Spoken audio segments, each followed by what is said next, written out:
and they qualified to retire. He says they retire. And so, but that I was still at a pretty good, I wasn't at retirement age.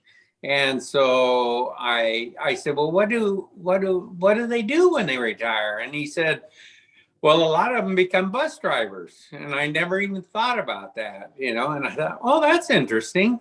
And so I thought, well, I worked a couple of years for one of my customers. And then I thought, I think I'll go try that bus driving and see how I like it. And so I became a substitute bus driver for Seaside School District. And I knew some of the drivers that were helping out at Sunset Empire Transportation in the summertime with the Fort Clatsop bicentennial. Right. And one of the drivers called me up when they were going back to school bus driving from the summer work.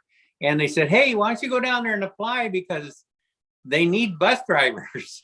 And we're going back to our old school bus driving jobs. And I thought, well, I'll give it a try. And so I did. And like I said, I started out working just one or 2 days a week, and finally worked into a full-time position and drove full-time for a while. And then they were looking for people to apply for a bus supervisor's job.